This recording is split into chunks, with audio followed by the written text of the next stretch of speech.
Hi, everybody. We are live. We are here today at Using Journaling to Make Your Dreams a Reality.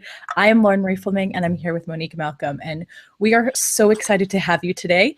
The point of this whole workshop is to take your grandiose dreams. So a lot of us have these big, giant goals that we have. I know when I was a kid, mine was become rich and famous, and kind of break this big goals that we're allowed to dream into. First off, give you permission to dream those big goals, and then break them down into easy, doable actions using journaling and writing, and particularly this type of journaling called visionary journaling, which Monique is a pro in, and I'm really excited about.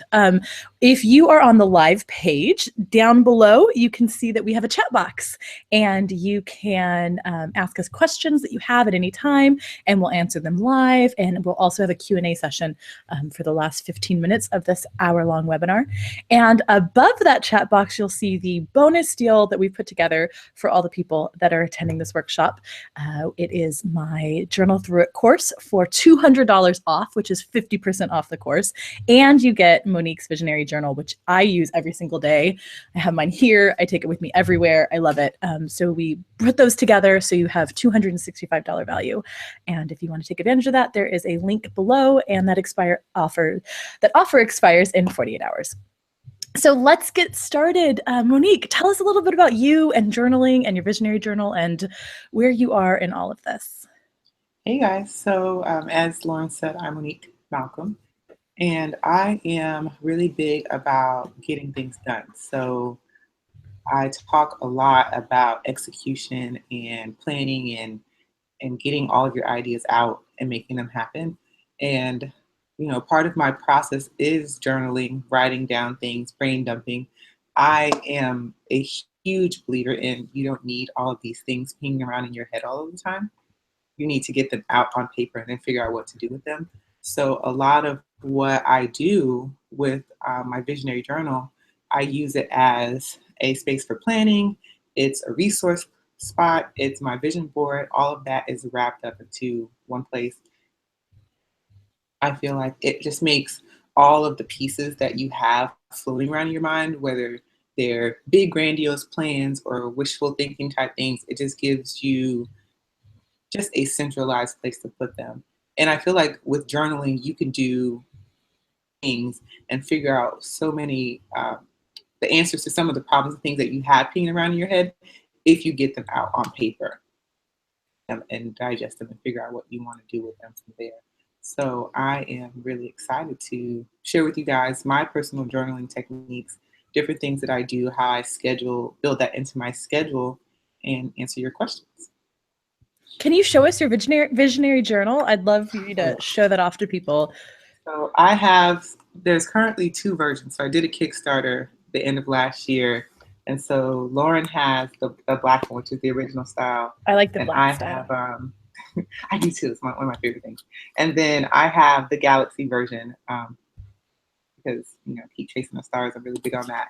And I don't know, Lauren, do you do like all of your vision board things and that fun stuff? So what I love about this is it has, and this isn't a promo for the visionary journal. I just love it this much. I'm talking about it. It has a section for goals, a section for visions, and a section for planning. And I like to have my daily schedule also include journaling. So I kind of do the brain dump on the side of the pages. And I like that my biggest problem with calendars is sometimes I'll go like a month and a half and never use it. So I like that this doesn't have the dates in it. So if I wait that long, I can just like keep going and keep using it. So this is my journal that I use for kind of the left brain part of my life, how I'm gonna make money, how I'm going to do sales funnels and marketing, what blog posts I want to put out, what things I want to do like that. And then I have my regular journal and my like just spiral notebook journal for more like personal and intimate stuff. So for me, there's a crossover for sure, but I feel like if I sit down and I want to talk about business like versus kind of more emotional stuff, if I want to be left brain versus right brain, it helps me to have 2 different places to kind of do that. So I'll have So yeah, I use it, and I use the vision boards, and I'll put like smiley faces, and I have stickers and stuff like that in it. I live with my nieces, and they're 7 and 5, 6 now, and 7 and 6, and so we have a copious amount of stickers that I use a lot in my visioning. But yeah, I do. Okay. Well, we're kind of the same. So I use that for bigger picture goals, like things that need plans and executing and that need to be figured out. But I also have a notebook. I found these at Staples and I love them for people who are looking for larger journals. It's a hardcover composition notebook and they're made by Mead and they have tons of different colors. So I use this for doing morning pages, which I'll mention later on. And then I have also the 5-minute journal because it's just like concise, because sometimes I don't have time to do a full write up of, so I want to get something out and I use that instead. Yeah. I the last journal that I use for my morning pages, oh, my other journal just fell on the floor. It is just 99 cents, I think, at Walgreens, and it can carry it and it's lightweight. So you can do everything from a $55 fancy journal to a 99-cent journal. And that kind of takes us to myths about journaling. I want everyone to know that it doesn't have to be expensive. I think that when you think about journaling, oftentimes people want to go out and get like a beautiful leather bound thing from Barnes and Noble that costs $55 and it has special recycled paper. And that is awesome. I've had those and they've been great, but my 99-cent one works just as well.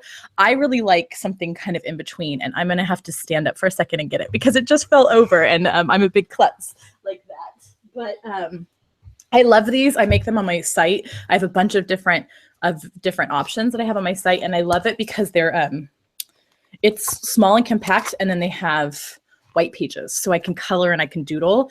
But sometimes if I'm doing morning pages, which we'll talk about later, I need the lines. So it's all about just finding what works for you and what will make you actually do it, which is important.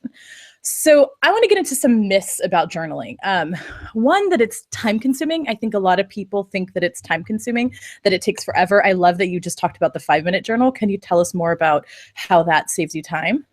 Yeah, so literally it's 5 minutes a day. There's a top section. I mentioned it in the newsletter recently.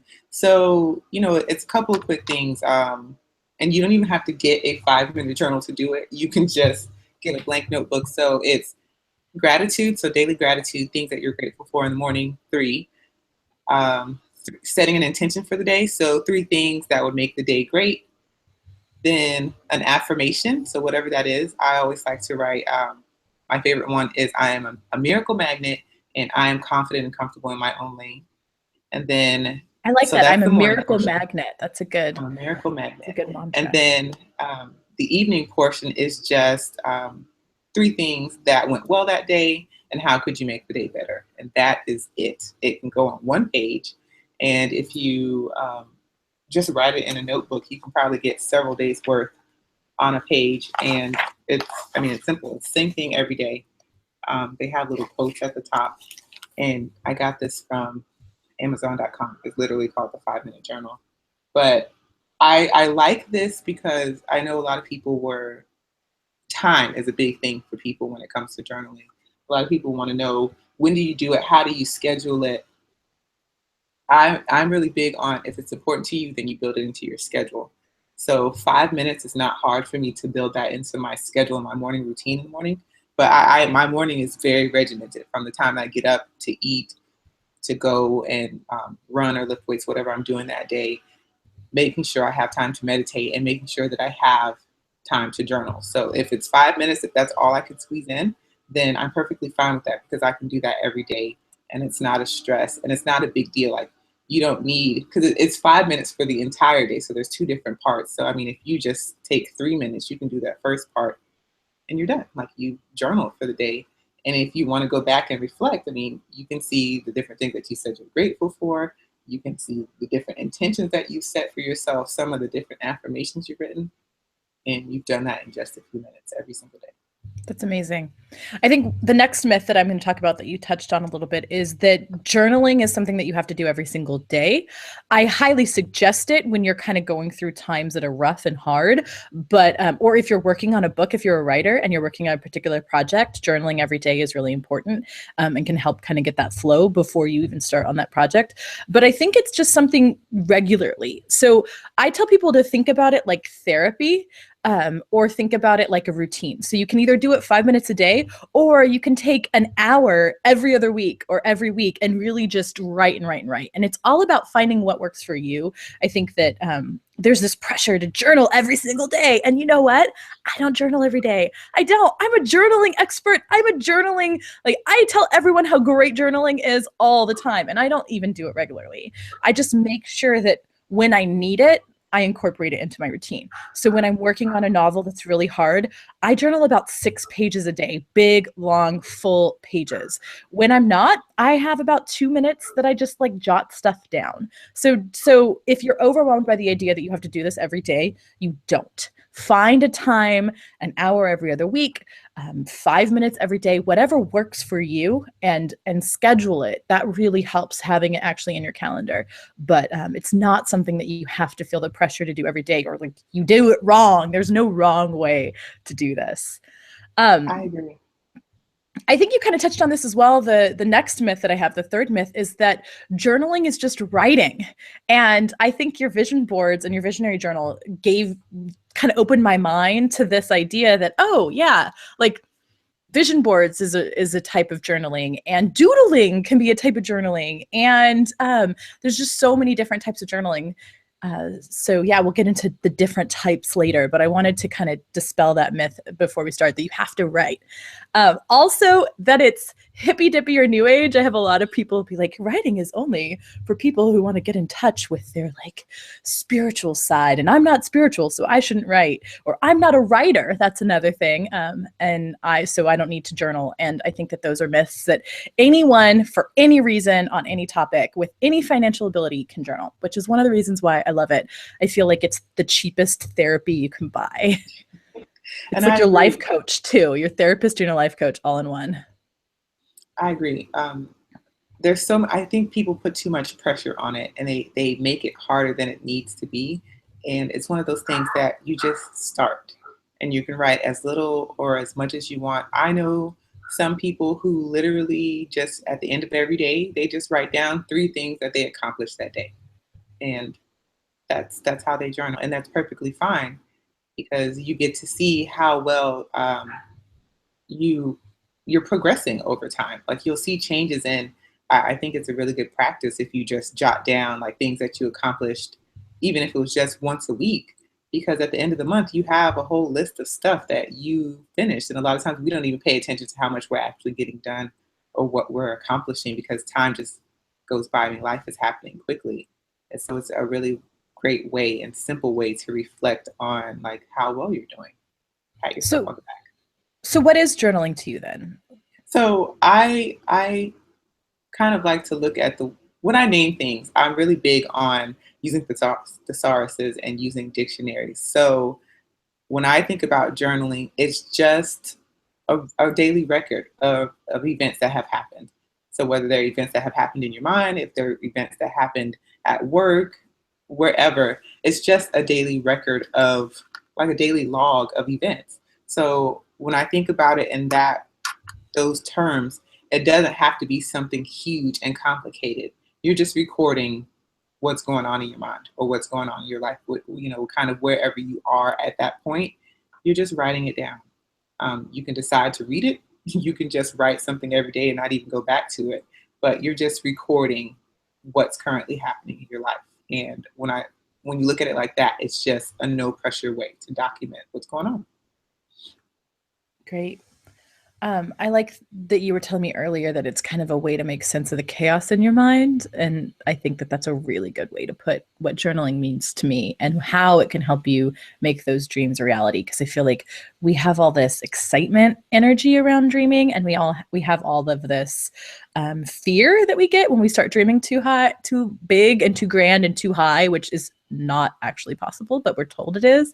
And so I think that that the chaos of all of that, journaling helps me give it a place to go and give it a place to go away.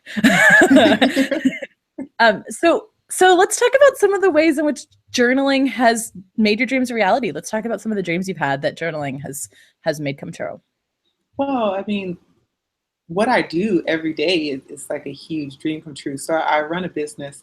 At this point, I do a lot of coaching, and I am also a product-based business. So journaling has helped me go through like production periods because production schedules are not easy. And I am, for the most part, a one-woman show with like a VA tucked in here for like additional support. So when things kind of go left or it's really stressful, I turn to my journal. And that's when I'm really big on morning pages because, I mean, it's chaotic between trying to manage a production schedule and my day-to-day life and my family and my business. There's so much going on. And then, you know, the fear course, I like to talk about the course of fear a lot in my journaling because, I mean, it's always trying to warm up and sing you a sermon.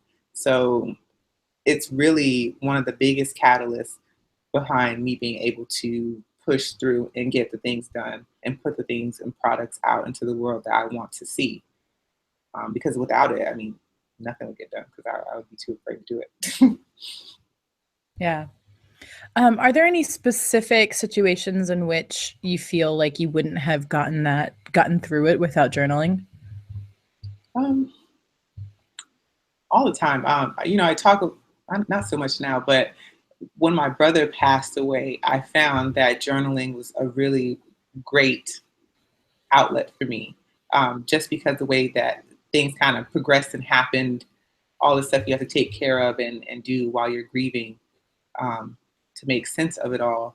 I found that being able to just write about my feelings in whatever way I wanted to without having to explain them or feel judged was really comforting because, I mean, there's a lot of anger that's involved in grief, and sometimes it's misdirected, sometimes it's not, but being able to write it down and kind of get it out on paper. I'm a very visual person, so I just feel like if I take it out of my head and I get it on paper, I can process it better because I can see it. So being able to see the things that I wrote on paper was just a really great way to process some of those feelings, especially feelings that were misdirected at people or situations. Yeah, I feel you on that. I remember about 2 weeks after my brother died, and our brothers died around the same time, so we've had a lot of chats about the process of it all. And about 2 weeks after he died, 2 to 3 weeks, his girlfriend gave all of us journals, and the first page is just F F F F U U U U C C C C K K K K, and that was all I could write, and that was pretty much my journal entry for that in various forms of profanities was pretty much my journal entries for a while, but it helped. It was somewhere for me to yell the profanities that I needed to yell that I couldn't yell in my house. Sometimes I did, but I couldn't do it all the time. So I agree. I also find that for me, figuring out, so this is my book, Bawdy Love, 10 Steps to Profoundly Loving Your Body. And this is a journal because this is the journal that I did for myself. I answered all these questions. I was hating my body and I was hating myself, and I decided that I was spending way too much energy on all that bullshit, on hating myself and hating my body. And I felt like I was an addict, like I was addicted to the cycle of self-abuse. And I was depressed, and I was a cutter. I was a cutter for a really long time. I suffered really hard from self-harm, and it was something I struggled with for a very long time. And so I started just journaling the questions that they ask addicts and journaling the questions that friends were asking me and that other people were asking. And it made everything different. It became my manifesto for living. And so I put it together, and now my book is basically just like big open spaces for you that I ask you questions and ask you to answer it. And that has been my number one way of making my dreams a reality. I'll ask myself, why do I want this? So I was in law school, 120 grand in debt. That includes the scholarships I got. And all of a sudden I'm asking myself this question in my journal, which at the time was the side notes of my class notes. So that can be a journal too. It was like, why am I here? what am I doing here? Do I really want to do this? Why am I here? And so a lot of my journaling is asking questions. And that's how, what do I want instead? What would make me the absolute happiest? What scares me the most? And why am I not doing it? And why is it scaring me? So these are the questions that I ask in of myself and of my business. And so I've found that asking these questions of myself, even in times when I'm doing well, like, is this what I want? If the answer is yes or no, it's still really profound. And the answer maybe can help me work through that. So I feel like every time I get stuck in a business, stuck in a life path, stuck in just this like emotional turmoil or my depression comes up, I turn to my journal and I treat it like Elizabeth Gilbert talks about her journal as God. She writes in it and then God answers, but then she talks about how God is this like inner voice of purity and truth inside your body. And I'm not much of a religious person, but I love that when I journal, I connect to the truth and kind of let go of what everybody else is saying on the outside and telling me what to do with my business and my life. So that's how it's really helped me reach my goals and make my dreams a reality is I figure out what my dreams are and the way I want to go about making it happen. I agree, and that kind of it makes me think about something I was going to talk about. I mean, we're transitioning into that anyway, about journaling techniques. So I mentioned before that I like to do morning pages, and I find that morning pages are a really great way for me to combat limiting beliefs. We all have them, things that ideas and things about why we can or cannot do something.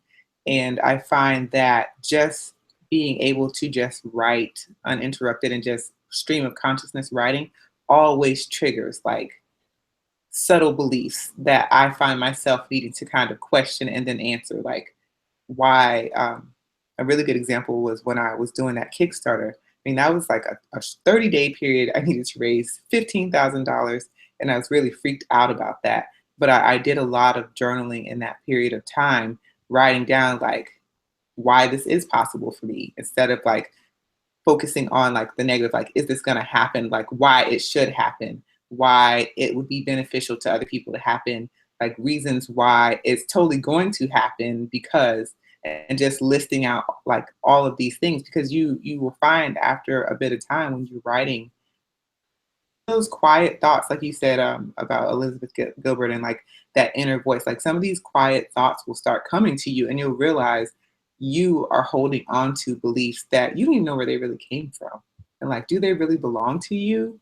If you don't know where they originated from, it could have been something else that you heard somewhere else, or really just a quiet fear, but writing that on paper and then questioning that fear in that same space, I feel like gives you a certain amount of clarity and confidence that you don't normally find. Sometimes just talking that out with other people. Can you go a little bit more into what morning pages are? I think we've talked about them. I do them all the time, especially when I'm working on a novel. Can you tell us a little bit more about what morning pages are to you? Yeah. So they were put together by or mentioned in a book called The Artist's Way by Julia Cameron. And so it's 3 pages of stream of consciousness writing. So basically, you're just writing whatever, 3 full pages, handwritten, and it's first thing in the morning. So really, you're not supposed to do too much before you do it, but I have to eat first. So, but I do it right after I eat. And I just write down whatever. So sometimes I'll start with like, I have nothing to write about today. But then as I just continue writing, ideas and thoughts and issues and problems start popping up. And I find myself writing. And then, I'm preview. I didn't even realize I was afraid of that. Like, that's totally blocking my ability to launch this thing. So then I start, writing about that thing. Like, why is this in the way? Why do I believe that? Where did it come from? Is this going to stop me? Can I figure out a way around it? And I find in that doing morning pages, especially when I have big things coming up, launches or speaking engagements, or just I have things like commitments that are kind of freaking me out quietly, I find a lot of answers in the pages of my journal because, like I said, these ideas come up that I don't even realize are really standing in the way as a roadblock. And now all of a sudden it's here on paper, I'm facing it, and it just gives me space to deal with that because, unconscious beliefs, sometimes we don't even realize we're holding on to those things. Yeah, I find that they work the same for me. I also find it's a great place to do character development. I find it's for my characters and my novels. I find it's a really good place to talk about what I want in my business. So I'll do stream of consciousness for both. And it's a really good place for my relationships, what I want. And it's a really good place for if I'm angry with somebody to let it out there and realize that it may or may not actually be about what I'm angry about. It might be about something else. So again, my journal, especially my morning pages, which is the idea is just that you write 3 pages stream of consciousness. So it's super easy. You don't have any real thing that you have to do or accomplish. You just do it. And that's great. So I'm going to get into a little bit of what the actual techniques look like that we've talked about. I'll show you some examples. So this is my Bawdy Love journal that I love, and it's so portable, but I started this one just for you guys so you could see some of the ways that I do. This is stream of consciousness, and I like to write in purple because I used to write in red when I really wanted to remember something or bold it. And then a friend pointed out to me that there's a lot of almost anxiety and maybe even violence associated with red. And so I would notice that when I edited things or made notes in red, I only felt like I was doing bad or wrong. And this was a journal that I also journaled about, a journal entry of mine, and how red made me feel like I was bad. And it took me back to high school and like being a young kid and having red marks all over your page. So I switched to purple. So when I want to remember something, I'll do it in purple. But a lot of my stream of consciousness is in purple. And this is stream of consciousness. There is no point to this. I am just writing whatever I'm thinking, whatever I'm feeling at the time, and just going with it. And I usually end it with like love. So I write a little heart at the end to remind myself that I'm worthy of love and that all of this is something I'm just trying to work through and let go and not judge myself over. So that's stream of consciousness, just flow, let it go. And that's really important. I think a lot of people, when you're trying to like do business stuff, you want to be more structured, but that lets you let go so you can be structured. This is one of my favorite things, and it's a need, want, and can't have list. And I think that these are amazing. So I'm talking in this particular one about my Journal Through It course, which is a new course of mine that I'm offering. And I'm really, really excited about it. I've used journaling, as you can see, to get me through a lot of really, really hard parts of my life and really joyous parts. So I made a list of what I need from this class, what I want from this class, and what I can't have in this class. So like I can't get caught up in numbers. I need to have quality content, and I want to have a successful launch. And so that helps you break down. I feel like sometimes I focus too much in my business, especially about this idea, like I need to make $1 million a year, like the people who I'm taking classes from and my idols. And no, I don't need that. That may be a want, and that's a valid want, like $1 million a year. That'd be awesome. But that's not a need. And so I also start putting what I can't have into wants, and it just really helps me define what I'm going to do going forward when I build this course. And I do this before I start any new relationship. I do this before I start like a trip. This was my friend and I did a need, want, can't list for a road trip to Baja and back. We went down the whole tip of Baja to Cabo and back, and we totally referenced our lists throughout the trip because we were like, I need to eat a lot of tacos. That is a need, but I want to try other food and I can't get food poisoning. So these were things, but also we talked about I used journaling a lot on that trip. What we needed from the trip, what did we really have to go to the tip of Baja? What were our needs versus our wants versus what we can't have? And I use this to outline thoughts with my friends and with my business. And I use it when I bring anybody in for business to help me. I show them like what my business needs are, what my wants are, and what I absolutely can't have. The next one is, this one is similar to stream of consciousness, but it's just a mantra repeated over and over again. And one of my favorite mantras is Om Namah Shivaya. Again, I got this from Elizabeth Gilbert, and it's kind of, she loosely translates it to, I am my own goddess. Like the divinity is within me. So I have a really bad problem of looking at other people as the expert, as the person who knows it all, that can teach me everything. And it's a reminder to be in my own. And then it says, Om Namah Shivaya, trust your gut, that I'm the only one who knows. So I write that over and over and over and over and over again until I feel like I really believe it. And you were talking about something similar to that earlier. Mm-hmm. And then I have these more like structural course flow ideas. So I want to help people offer support through the whole process of writing a book or the whole process of writing a journal. And so here's the steps that process is to me. And so I write down steps, I write down flow charts, I write down various ways that things interconnect with each other. And if it doesn't fit into that, then I don't do it in my business and I don't waste my time, because that's not my goal. My goal is to help people tell their story, define their story, and own their own personal story. And if it doesn't fit into this flow chart of what that looks like, then I let it go. So that's why I love flow charts, because if there's not a place for it on the flow chart, then it's not something I need to be giving my energy to right now, professionally or personally. I'm a horrible artist. My sister's the professional artist, not me. My grandpa painted these paintings behind me. So I'm not an artist, but I do doodles of what prosperity looks like to me a lot of times. And this helps me focus. So prosperity is everyone getting together over a communal table. So that reminds me to build community. Prosperity is writing books. So it reminds me to make time for writing, and work-life balance. This is what prosperity looks like to me. For you, it could be giant money bags or whatever it looks like to you. But having that visual really helps me. And then the last one that I have to share is just, this is another like doodle I put love, but this is just random words. So what do I want my story, my personal story to be? And I just put all these things that I want people to say about me at my funeral. And that's one of my biggest ways of getting people, asking that question to people, like, what do you want people to tell your story? If you died tomorrow, what's the story you want them to tell? And so I journal a lot about that and making sure that these things that I want them to say about me, that I was a good sister, that I helped people while I was here, I'm going towards, and those are my dreams. And so I make sure, so I make this list and I refine this list.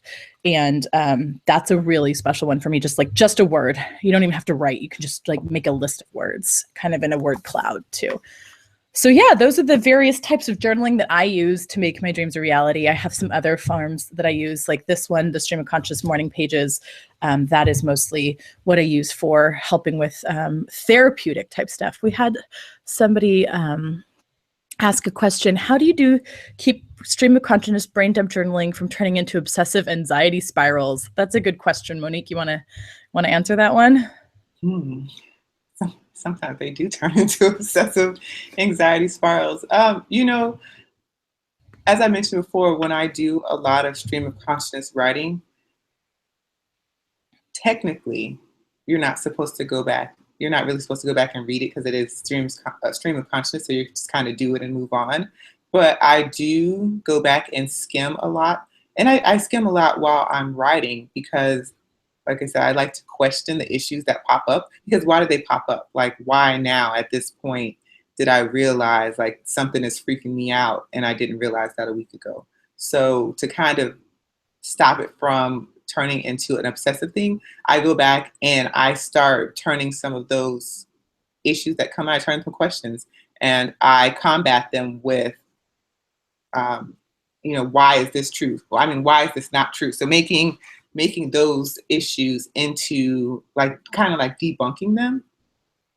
And there's sometimes when I skim back through and I realize a certain fear is a big one for me that I journal about a lot, like just why am I in this space when I know I could be doing more, because of course we are our greatest critics. But I spend a lot of time journaling about those types of things, because I have such grand ideas and I'm the only one stopping myself.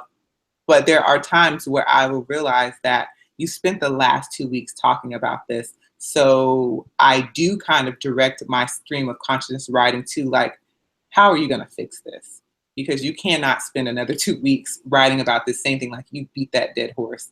And now you need to kind of brainstorm some ways to make that resolve that problem, or figure out solutions that you can start working towards to resolve that problem. So my answer to you would be to see like, what is this obsessive anxiety ridden thing that you're constantly journaling about, and start figuring out small ways and solutions that you can brainstorm in your journal to resolve that. Because if not, then I could spend months talking about fear. There's so much of it, and there's so many issues that come up every day that just compound that.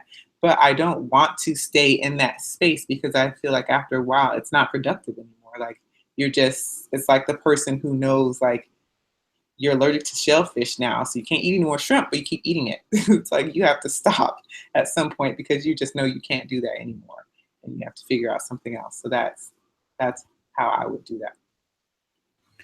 I think that it's important to have a place for my anxiety to live. I think you touched on this, Monique. I think it's important that I can get all that fear out, because otherwise it just festers inside me. So I will start with, this is just my fear, and then write it. So I remind myself from the beginning that this is like anxiety and fear.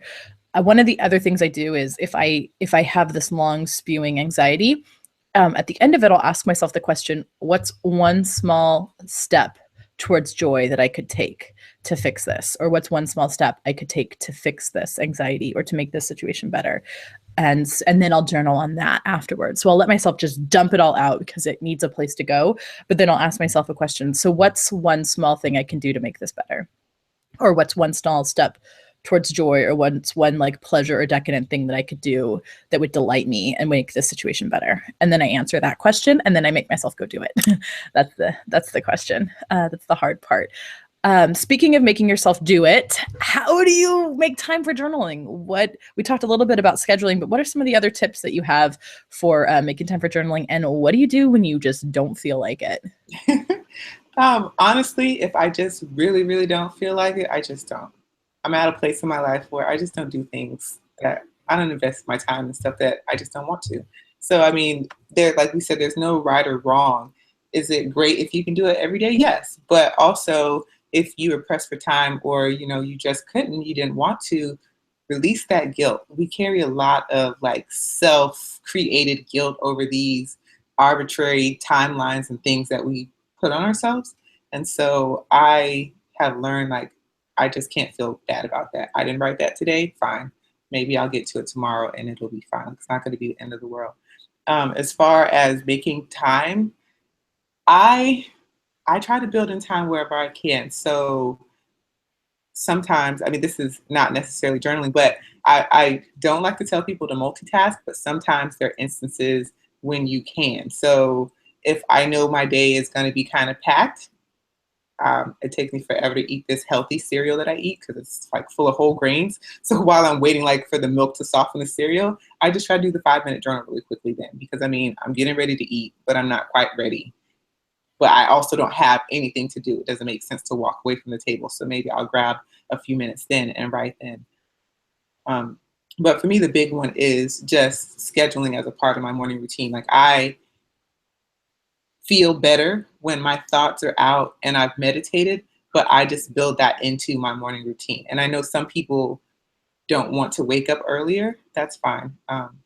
If you are not a morning person, you don't want to build that time into your morning, can you build it into the end of your day? Like, write down a couple of thoughts, because it doesn't have to be pages and pages of things. I think if you take anything away from this, don't feel like your journal has to be pages of stuff that you have written. If before you go to bed, if you can put a tiny notebook, it doesn't even have to be like a full size one. It can be like a little teeny tiny one, like this big. You can put a tiny notebook on your nightside table with a pen or a pencil and just write down one thing you're grateful for and 2 things that happened that day, and just write it down and keep it moving. Like, you have to start small and start building those habits. So don't feel pressure that you have to fill a huge 8.5 by 11 sheet of paper with something.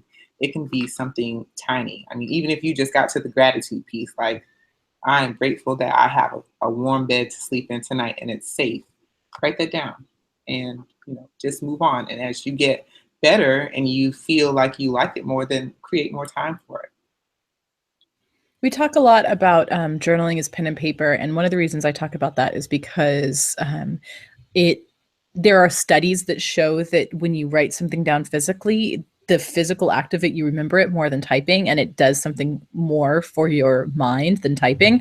But I also want to say that if you can't carry stuff around, if you're not a journal person, the notes app that you have in your phone or the voice memo, that is a form of journaling. I'll sometimes get a voicemail and just like stream of consciousness, and there it's done. And then I'll delete it because it's out of me. And that is a form of journaling that I do. I make a lot of notes in my notes app. That's a form of journaling that I do as well. As far as making time for journaling, I think you touched on a lot of really good points. First off, if you don't feel like doing it, you don't have to do it. Like this is supposed to be a good thing for you. There's no pressure. If you're uncomfortable or bored, I'd push through that. But if you really just don't want to do it today or you don't have time to do it today, let it go. Totally let it go. I actually, my Journal Through It course has a whole mini course within it on making time. And one of the things that I talk the most about is to write more, you need the mental space and the physical space. So really kind of clearing a small space for yourself wherever you are. If you're on the subway, like take up a little bit more room, man spread and write in your journal or type on your phone. If you have a small apartment, I've lived in a small studio apartment. And when I was in the Czech Republic, my apartment was like this big. And I just had one tiny little sliver, but that is where I kept my notebook always sat and a pin next to it. And I wrote there, and that was my space for it. I like turned off my bed and just wrote it like that. So finding the physical space helps you make the time for it. And then the mental space, just saying, hey, journaling's important to me. Journaling's important to me. Journaling's helpful to me. Journaling will make my dreams a reality. Journaling will help me sort through the chaos in my mind. Just reminding yourself why you do it and why it's important. And to you, not why I say it's important, not why Monique says it's important, but why it's important to you, will make that mental space in your life as well for journaling. So yeah, we're going to head on to some Q&As. We have some questions that you all have asked. I have an app suggestion for anybody who, I don't know if it's available on Android, but on Mac, it's on the phone, iPad, and the computer. The Day One app. And it's like every single day, you just write however little or as little or as much as you want. And you can take a picture, and then the next day it gives you a new page. And so you can journal that way if you want to do it in your phone. Yeah, that's a great app. I've used it before, and it kind of reminds you. So that's helpful. And then at the end, you can see it all in pictures too, with the little thing below it. Your words. It's a great app. The 5-minute journal is available as an app too, a free app. And it will give you reminders. I just thought about that because I used to have it on my phone. That's great. That's great. So Megan emailed us before we started and asked, what do you do when you feel directionless or when you aren't sure how to start your vision? So that's a lot of people's problems. They don't know what they want. They haven't figured it out. But I will challenge you by saying you may not know your complete vision, but you know pieces of it. There are parts of it that are already clear to you.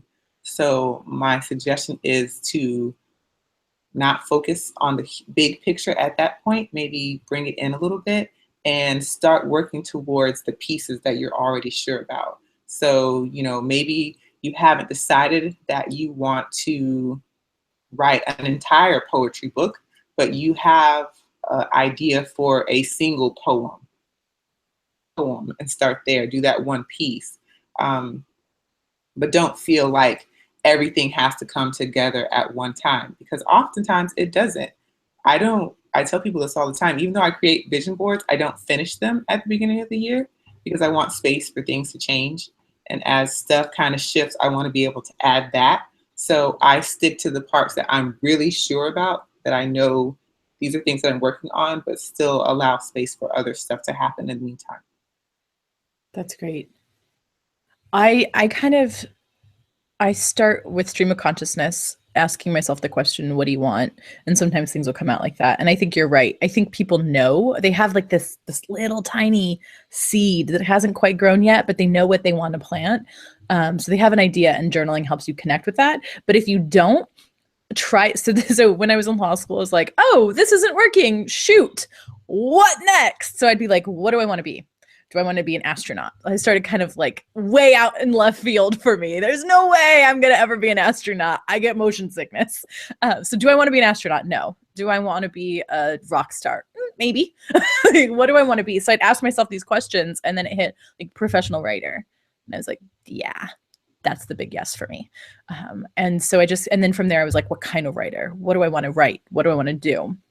And so that's for me. I start with kind of the outlandish, like, what do I want to do? Do I want to go to Antarctica? I did this my friend and I did that trip to Baja, down through Baja that I was talking about. We're like, where do we want to go? What do we want to do? What would be this like amazing dream vacation we would do? And we narrowed it down from these kind of outlandish, grand things that we knew weren't really going to work to more practical, actually what the details of this trip wanted to be. So if you don't have a vision, start with something that's not your vision. Start with something that's big, giant. Like, do you want to dance for Beyonce? Start with that, which is yes, but go from there. So you can start with something really big, and that allows yourself to start thinking bigger than you probably would if you were like, what's practical for me to do next? So Claire asked in the Bawdy Love Facebook group, how do you keep journaling from becoming just one more thing you have to do?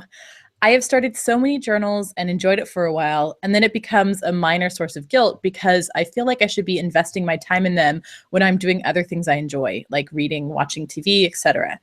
How do I maintain a journaling practice without the obligation ruining my enjoyment? Scale it back. If you feel like it's going to be another thing that you have to do because you feel guilty, it needs to happen every day, scale it back. Maybe agree to journal at the end of the week and do a recap of the week, what happened, how you're feeling, where you're headed. Don't feel pressure to do it every day. That's just kind of the thing. Like, you figure out the journaling practice and system that works for you. If you can build it into your morning routine, awesome. If you can't, that's fine as well. Just find the frequency that works for you and do it according to that schedule. I have a drawer full of half empty journals because I get really excited when I start a journal, but then I like buy another cool journal, and I'm kind of a journal hoarder. I have one of those big filing cabinets full of old journals, and most of them are half empty or a quarter done. And that's okay. If I'm done with that journal and I want to go on to this other shiny, pretty new one, that's fine. I mean, granted, it kind of takes up a lot of space in my life, so that's a problem, but I keep them. You don't have to keep them. You can get rid of them. So I'm going to give you permission, Claire, to not finish your journal. I'm going to give you permission to go out and buy a brand new journal right now. And I know you, Claire, you're in the Bawdy Love group. So contact me. You can have one of my journals off the Bawdy Love site for free. I'll send you one. Start a brand new journal. Start an absolute brand new journal. Allow yourself to buy new journals. And if that gets you to write in them, then that's what you're trying to do. You're trying to do whatever you need to do to write. And so if that means that you only like write a fourth of the journal, then recycle the rest of the paper and go on and get yourself a new journal. Do what you need to do to write. Stop giving yourself that pressure. Sarah asked, I was just wondering what advice you would have on how to keep journaling through the hard times. Oof. How do you journal when stuff is rough? You just journal. You just write it down. I think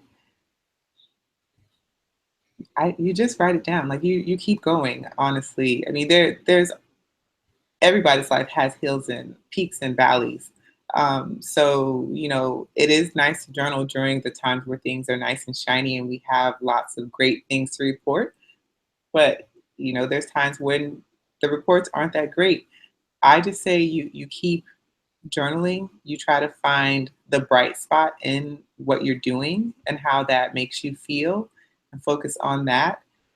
But you just write. You keep writing, even if it's just a word, like how I feel today, or like you said earlier, like it's just profanities. That's all you have. Like you just get it out.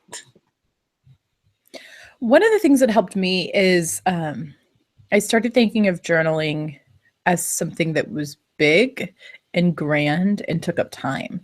And that came from, I had this journal that my brother's girlfriend had given me, and it right after he died, and like it was going to be where all the most profound thoughts on grief ever were going to live. And it was beautiful, and it had the leather binding on it, and it was thick, and it was just gorgeous. And I was going to write the next great memoir on grief in it, and it just became so much. It was beyond what it needed to be.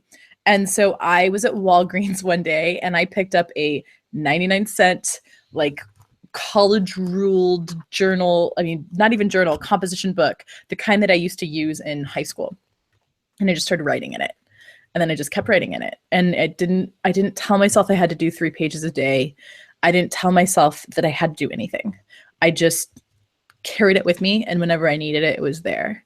And I started thinking of it as my therapist. I started thinking of it as my best friend. I started thinking of it as my authentic voice, as my life coach. And so I actually, the way that I get through really hard times, and oh man, I've had some rough times. And one of my sister's best friends just died, and this journal was my everything through all of that again, through grief again. And I think that having it simpler and cheap, and I take the first page and I'm like, 2017, where mistakes are okay and perfection is not expected. And I kind of take the first page and set my intention. And this is my place to heal. I always write on it. And so that helps me, taking the pressure off of being something fancy or something like formal, or something with purpose, or something I have to like make that has to be productive that I use it for. And then also setting my intention at the front of it. Like, this is my place to heal. This is my place to be imperfect. This is my place to try. So that helps me when it's really hard and really rough. So I think that kind of actually segues really well into Lanny's question. I have journaled before, but I never go back and read my journals. When should I go back and revisit them? I hope this question makes sense, because I just write and I never go back. So what's the point of that, right? You don't always have to go back. Like I said, a lot of the longer form journaling that I do as just stream of consciousness, morning pages type things. So I don't go back and read those like completely. Sometimes I'll flip through and I'll notice like, wow, this journal is kind of getting full, and I'll skim some of this stuff. And I mean, some of it makes me laugh because I'm like, wow, I can't believe I was worried about that, or I completely, made that work. But I don't necessarily go back and read them all the time. At least not consciously. Like, I don't have a plan that every time I sit down I go back and read it. So you don't have to go read it if you don't feel like you need to.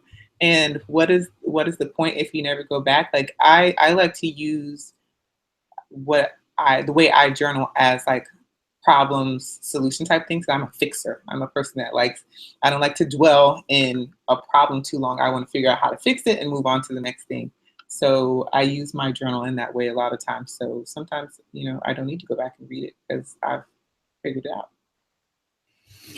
Yeah, I think that I'm going to just keep saying this, but my journal's like my therapist. I mean, it's also like my life coach. Like, I use my visionary journal as my professional coach, and my just composition book journal as my therapist. And I don't go back and like listen to my therapy sessions. I don't go back and rehash everything that I was talking about, but I do kind of take notes on the highlights. So one of the things that you'll notice is at the top of mine, I'll have like, this is all a suggestion on what I want to do for my Journal Your course. This was done like months and months and months ago. And at the top, it was like stream of consciousness, but when I have a really good idea, I'd write it at the top of the page.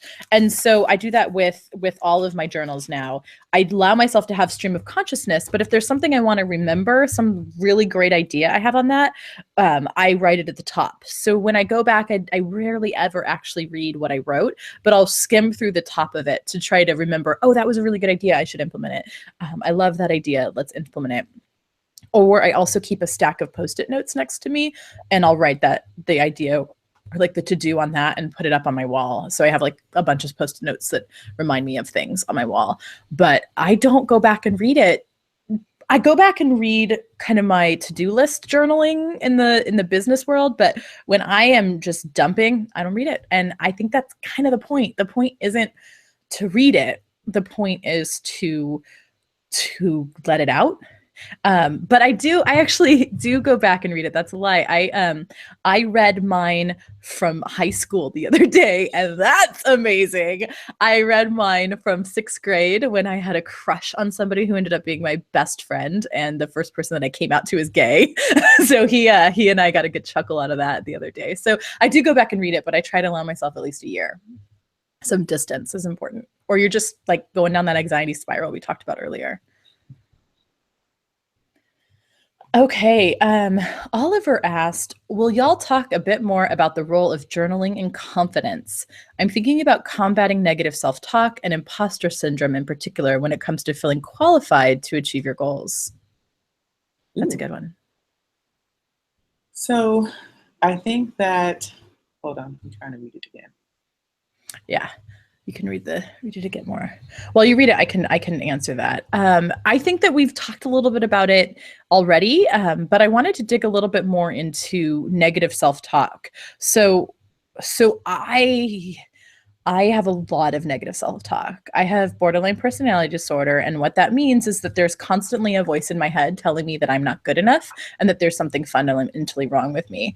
And for a long time I had no idea that that voice was not my own, and then that voice was a mental illness, and that voice wasn't real. And so that voice does really bad if I tell it to shut up. It doesn't work for me. Trying to shut it out doesn't actually work for me. So I teach a course called Silencing Your Inner Critic. And one of the first things that I tell people in that course is, we're actually not going to silence it. We're going to give it space to talk. And so I use my journal to write down everything that that voice is saying. And then over that, I write, thank you, but no. Or I write, this is all someone else's thoughts, not mine. So I'll let that everything that I'm feeling about being scared, about being unworthy, about being bad, about being wrong, and I will write it all out. And I will give my mental illness and that little voice inside my head a place to go and a place to be and a place to be seen and heard. I was told to think of it as my inner child that's really insecure and just kind of reverberating all the reasons that I got in trouble as a kid. And so I write all the things that I think that are bad about me. And then at the bottom will be like, but you're actually really amazing. And that's all something someone else said. And I'll write kind of an affirmation over it. And that helps me a lot get rid of the self-doubt.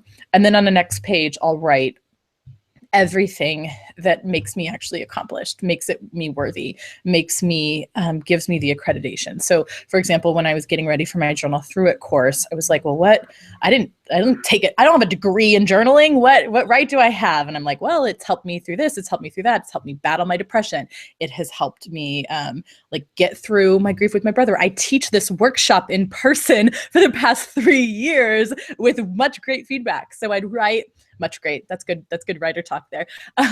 I write all of the contradictions to write. My sister always says that I talk real bad for a writer, considering I speak for a living and write for a living. But yeah, so even there, I'm like, it is okay to mess up a word. It is okay to have a kerfuffle during a live webinar. It's okay to see the word kerfuffle. So whenever I'm having this insecurities, I give it a place to go. I let that negative self-talk have one page, and then I combat it with 2 to 3 pages. And I think that I try to, when I have something negative that I'm thinking, I try to combat it with 3 times as much positive, because I feel like it needs 3 times as much power to actually like settle in. I basically do the same thing. I don't have a set, 1 page of this and 3 pages of the other ones. But I tend to, when it comes to negative self-talk, especially around imposter syndrome and trying to figure out your goals, I spend a lot of time journaling and asking myself the question like, why not me? So, I'm not the first person to launch a Kickstarter, and I won't be the last. And, why couldn't this happen? Like, why would it not happen? Because normally you'll have fewer answers for why you can't do something versus why you can. Like maybe there are 2 particular reasons why you think you can't, but you can think of 17 reasons why you could actually get this done or how you could get it done. So start there, asking yourself like why, whatever your imposter syndrome is, ask yourself like, where does that stem from? Why do you not believe that you can do that? I bet you a lot of it has to do with comparison. And you probably know somebody in that space that you feel is rocking it, but we're all jacked up. I know some amazing people who have like some of the craziest stories and things that they've had to work through to get where they are. So, start there, trying to figure out, even if you do a stream of conscious writing, figure out where does that feeling of imposter syndrome come from? And then spend some time answering the question like, why would it not be possible for you? because it probably totally is. And you just need to shut down the course of fear, because I find that the course of fear is the center of so many of our issues. Yeah, agreed. So Tiffany asks, is this type of journaling something folks can do while in the middle of a crisis, or is there a difference between the way that you journal from a place of relative calm to reach your dreams versus trying to keep your head above water in a crisis? So what's the difference in the way that you journal when you're in crisis or when you're not in crisis? When I'm in crisis, a lot of it's focused on just like she said, keeping your head above water. So like my feelings, managing how I am day to day, versus when I'm just journaling to reach my dreams. A lot of it is like brainstorming. So I think that's the main difference for me. When things are good and I'm journaling towards reaching my dreams, it's a lot of brainstorming, a lot of brain dumping, a lot of just getting ideas out on paper and thoughts and how to make this possible, solution finding. Versus when it's crisis mode, then it's just all straight emotions and this is how I'm feeling, and trying to find a happy medium so that I can do the bare minimums of my day, which is like making sure I take care of myself and making sure I take care of my family. So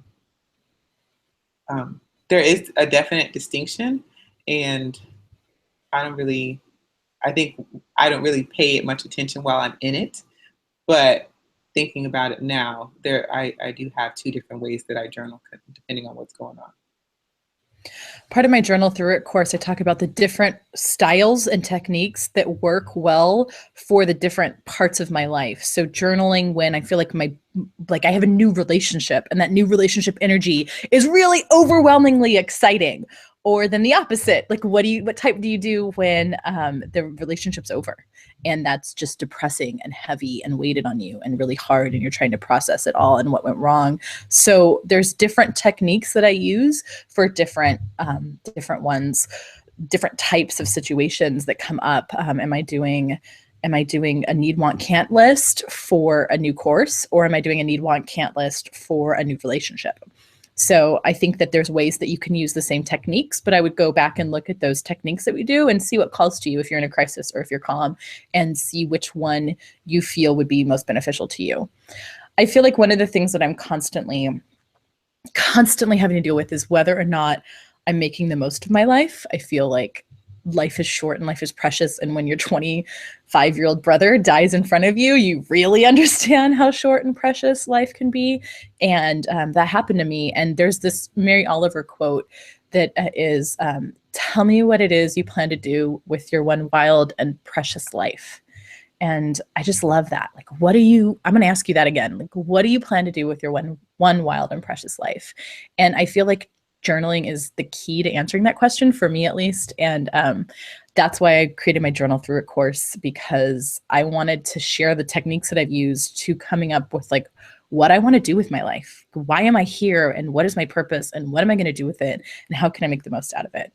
And that kind of segues into the end of our course. And I wanted to remind you all of what I said in the beginning, which is that you can get $200 off my course plus Monique's visioning journal, which is really exciting to have the two together because I think they work really well. And I talk about it a lot in the course. And that's $250 off. And we're offering that only for the next 48 hours because we have a lot of you that are on this workshop. So we want to make sure that we still have enough journals and spots for it. So if you look below, you'll see the live link to get that. You have until May 4th at midnight. We're going to stop that, but we would love it if you guys join my course, and you'll get access to this workshop and the many other journaling workshops that we do, and some advice from Monique as well, and your visionary journal. So it's a really great place to, if you want to learn more about journaling, to do that. And again, that offer ends May 4th at midnight because we have only a limited number. So we have to put a cap on it at some point. I am so happy with all your questions, so happy with how enthusiastic. We had over 200 people watching this. We had so many people sign up, and that just shows you how important journaling is to people and how great it is, and how many of you want to make your dreams a reality, and how wonderful journaling is. Monique, thank you again for being on here. Any last words of wisdom that you want to impart on our viewers?